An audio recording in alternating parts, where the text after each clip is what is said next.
I say you are responsible. آپ نے کیوں نہیں دین پڑھا؟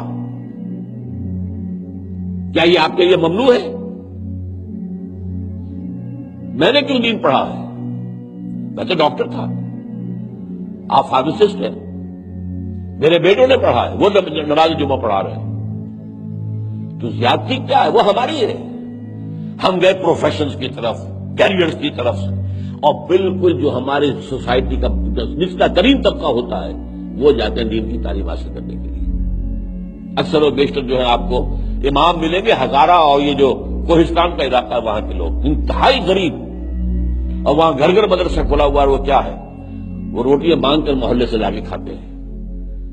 یہ تو آپ نے کیا ہے نا، اور پھر ان کو سٹیٹس یہ دے دیا ہے کہ اس کے بغیر نکاح نہیں ہو سکتا۔ آپ کیوں نہیں اپنی بیٹی کا نکاح پڑھا سکتے؟ Why can't you do it? اسلام میں کوئی برہمنزم نہیں ہے، اسلام میں کوئی پاپائیت نہیں ہے، اسلام میں کوئی پنڈت شیخ نام کی شے نہیں ہے، کچھ بھی نہیں ہے۔ تو یہ ہم نے کیا ہے، ہم نے دین ان کے حوالے کر کے اور اسے ایک پروفیشن بنا دیا ہے۔ اسلام میں کوئی پروفیشن نہیں ہے دین کا۔ اس پروفیشنلزم کی وجہ سے، اور جو جیلسی ہوتی ہے، پروفیشنل جیلسی، یہ ہے جو مولویوں کے اندر ہے، اس کو آپ گالیاں دے دیں گے، لیکن یہ آپ بھول جائیں گے کہ یہ سارا تو ہم آورد ہے، تو ہمارے کیے کا ہے، ہم نے ان کے حوالے کیا ہوا ہے۔ اس حوالے سے ذرا میری بات تلخ ہو گئی ہے، لیکن میں نے ایک دفعہ آپ کو لطیفے کی بات بتا دوں کہ احمد آباد میں میڈیکل کالج میں مجھے بلایا گیا، میرے کلاس فیلو نے شروع کیا تھا ڈاکٹر اے جے خان نے، وہاں لیکچر تھا میرا، تو جو اساتذہ تھے پروفیسر وغیرہ، وہ بعد میں چائے پہ گفتگو ہو رہی تھی، جی ہمیں کسی طریقے سے ان مولویوں کی مصیبت سے نجات دلائیے، یہ جو ہے اس کے اوپر لاؤڈ اسپیکر کے اوپر بولتے ہیں، زور سے چیختے ہیں، چلاتے ہیں۔ میں نے کہا اس کا اصل الزام آپ پر ہے، ان پر نہیں۔ کیسے جی؟ میں نے کہا آپ مسجد میں جاتے نہیں، مولوی کے سامنے کوئی ہوتا ہی نہیں جسے وہ سنائے، وہ لاؤڈ اسپیکر سے سناتا۔ اب تو سنو گے نا، یہ تو وہ آپ سے انتقام لے رہا ہے۔ آپ مسجد میں جائیں، اس کے سامنے بیٹھے، شاید کوئی دو چار بات کی کام کی باتیں بھی کرے، وہ سمجھے کہ کچھ لوگ جو ہیں سمجھدار پڑھے لکھے بھی لوگ موجود ہیں۔ تو یہ جو ہمیں اپنا دیکھنا چاہیے، اصل سوچ بھی یہ ہونی چاہیے۔ جب مذہب اور دین پیشہ بن جائے تو کوئی خیر اس میں باقی نہیں رہتا۔ یہ دین اور مذہب پیشہ نہیں تھا۔ اسلام میں کوئی پیشوائیت نہیں، اسلام میں کوئی پاپائیت نہیں، اسلام میں کوئی برہمنزم نہیں۔ اسلام تو ایک کھلا، ہر شخص کتاب اللہ پڑھے، ہر شخص عربی سیکھے، ہر شخص کو امامت کے قابل ہونا چاہیے، ہر شخص اپنی بچی کا نکاح خود پڑھائے، ہر شخص اپنے والد کا جنازہ خود پڑھے۔ یہ جو ہم نے پیشہ بنا دیا ہے اور پھر انہیں پیسے دیتے، ظاہر بات ہے کہ پھر اس پیشے کے اندر تو پیشے میں عیب نہیں، رکھیے نہ فرحاد کو نام، پھر تو پیشہ میں تو جو کچھ پیشہ ورانہ چشمکیں ہوتی ہیں اور جو خباثتیں ہوتی ہیں وہ آتی ہیں۔ لیکن باقی یہ صحیح بات ہے کہ اکثریت ادھر جا چکی ہے، ورنہ امت کا بیڑا غرق نہ ہوتا۔ سیدھی بات، جو بیڑا غرق ہوا ہے تو آخر کوئی سبب ہے۔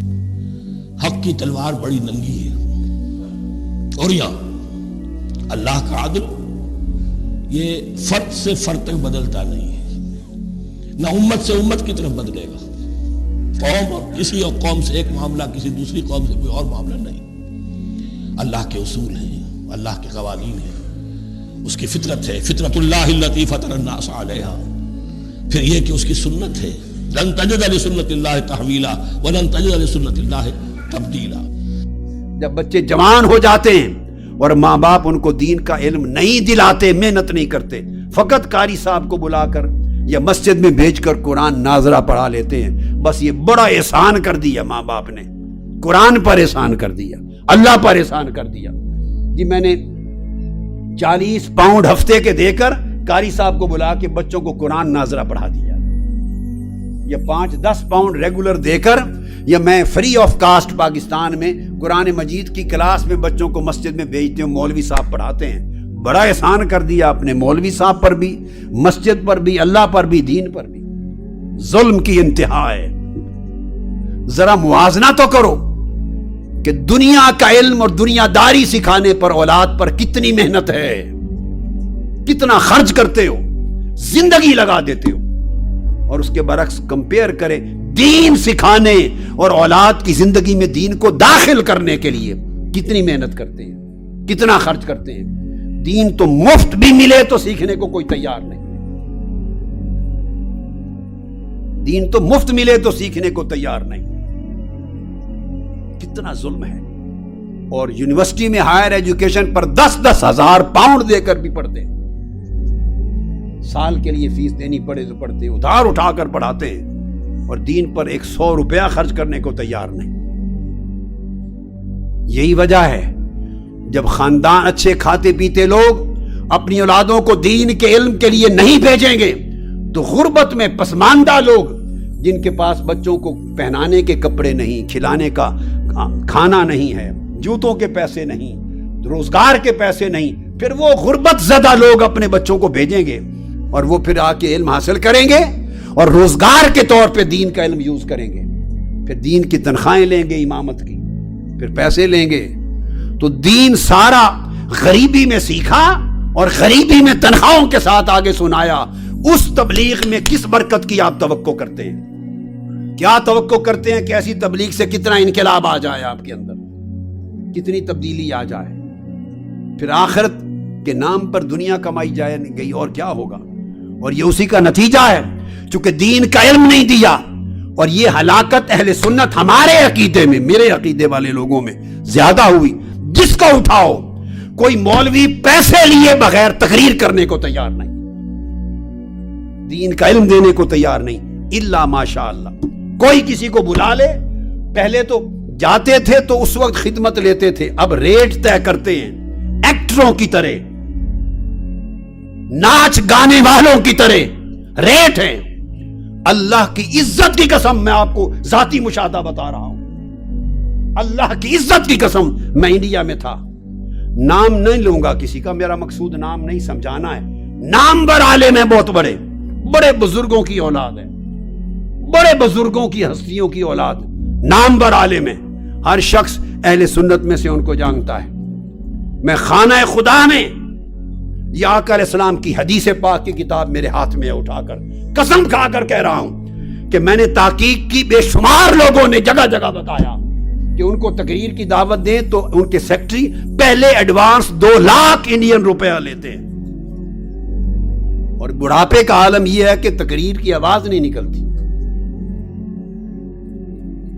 2 لاکھ انڈین روپیہ، پاکستانی 4 لاکھ وہ لیتے ہیں. جہاز کا ٹکٹ الگ، ہوٹل الگ، اور پھر آتے ہیں. بے شمار شہروں میں لوگوں نے اس بات کی تصدیق کی، خود جنہوں نے پیسے دیے، جن سے مانگے گئے.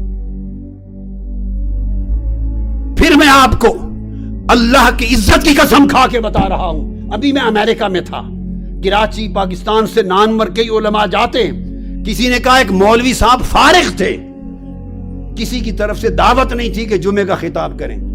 ہم نے کہا نیو یارک کی بات ہے. ہم نے کہا فارغ ہیں، ان کے پاس آج دعوت نہیں ہے، کہیں خطاب نہیں، تو جمعہ تو پڑھنا ہی ہے انہوں نے جمعہ. تو ان کو کہہ دیا کہ ہمارے ہاں آ جائیں اور خطاب کریں. انہوں نے کہا میں $1000 لیتا خطاب جمعہ کا. انا للہ و انا الیہ راجعون. کیا فائدہ اس عمل کے ساتھ؟ پگڑے رکھے ہوئے ہیں تمہارے سروں پر، امامے باندھے ہوئے ہیں، گلے میں پٹے ڈالتے ہو، عربی جبے پہنتے ہو، حضور کی سنت اور دین کا نام لیتے ہو، علماء کہلاتے ہو. شرم نہیں آتی تمہیں کہ ٹکے ٹکے کے ساتھ خطبہ جمعہ بیچتے ہو، دین کی تقریریں بیچتے ہو؟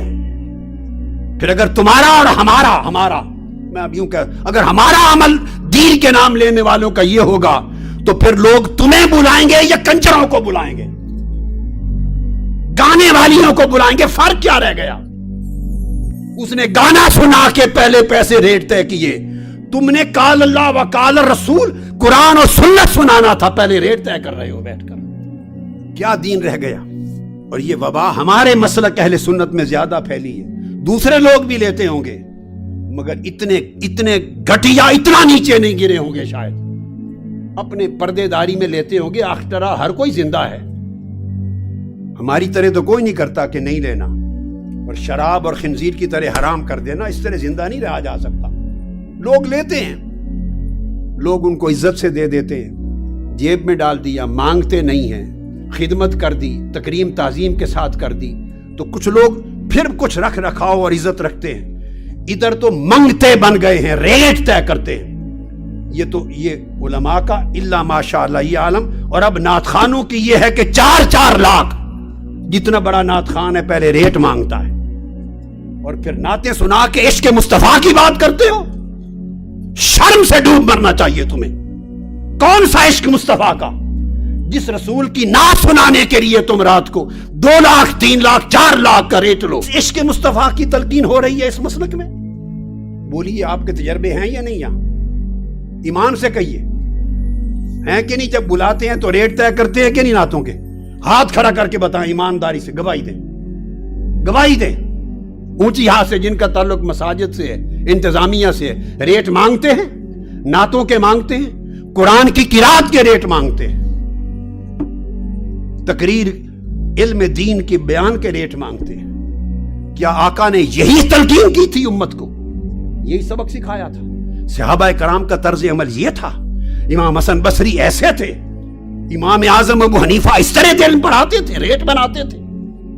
امام مالک کا یہ طرز عمل تھا؟ امام شافعی کا، امام احمد بن حنبل کا، داؤد طائی کا، حسن بصری کا، حضرت احمش کا، سفیان الثوری کا. ارے جنہوں نے دنیا میں دین پھیلایا وہ ریٹ بناتے تھے، لوگوں سے پیسے مانگتے تھے. خدا کے لیے دین کو بیچنا چھوڑ دیں. برکتیں اٹھ گئی ہیں، اثرات اٹھ گئے ہیں. اوپر سے لباس کے ہم نے ڈھونگ بنا رکھے ہیں، پٹکے دورے کر کے گلے میں ڈالتے ہیں، 2 3 چادریں لپیٹتے ہیں اوپر، داڑیاں لمبی بڑی رکھ لیتے ہیں. ارے ان بڑی سائز کی داڑھیوں سے کیا ملے گا کہ داڑھی کا دکھلاوا بھی پیسے کے ریٹ بنانے کے لیے ہو. اس گلے سے کیا لوگے سر سے جو حضور کی نعت فری نہیں پڑتا، مفت نہیں پڑتا. اس تقریر سے کیا لوگے، اس علم سے کیا سیکھا جو اللہ اور اللہ کے رسول کی بات لوگوں کو پیسے ڈالر لیے بغیر نہیں سناتا. وائے ناکامی متائے کارواں جاتا رہا، اور کارواں کے دل سے احساس زیاں جاتا رہا. تقریروں کرنے والوں نے، نعتیں پڑھنے والوں نے، قرات نے سیکٹری رکھے ہوئے ہیں، مینیجر رکھے ہوئے ہیں. اب خود بات نہیں کرتے، کوئی آفر دے وہ سیکرٹری سے بات کر لو، وہ پھر ریٹ طے کرتا ہے، پھر وصولی کرتا ہے، پھر کنفرم کرتے ہیں، تو پھر اس کے بعد صاحب بہادر چلتے ہیں باز. اور نام اولیاء کا لینا، ہم ان کے پیروکار ہیں. یہ اولیاء کی پیروکاری، یہ صوفیاء کی پیروکاری ہے، یہ اللہ والوں کا طرز عمل ہے. اس نے مسلک کو برباد کر دیا ہے اور نوجوان نسلوں کو بیزار کر دیا ہے، متنفر کر دیا ہے. وہ عقیدے چھوڑ کے جا رہے ہیں اور ہم کبھی غور نہیں کرتے. وہ دیکھتے ہیں کہ جس کا نام لو، جو دین کا ستون جس کو جانو، وہی پیسے کے لیے سوداگر ہے. پیسے کے بغیر کہیں کچھ ملتا نہیں دین کے نام. تو قوم اور نوجوان نسل کیا سیکھے گی؟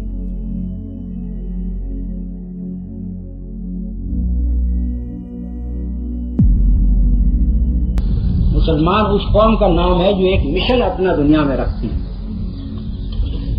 اسلام کی تبلیغ کبھی پیشہ ور مبلغین کے ذریعے سے نہیں ہوئی ہے، بلکہ ہر مسلمان ایک پیدائشی مبلغ ہے. مسلمان ہونے کی حیثیت سے اس کا کام یہ ہے کہ نہ صرف یہ کہ وہ خود مسلمان ہو، بلکہ اپنے قول سے، اپنے عمل سے، اپنے کردار سے، اپنی گفتار سے، اپنے کردار سے، اپنی ہر چیز سے اسلام کی تبلیغ کرے اور دوسروں کو بس. اللہ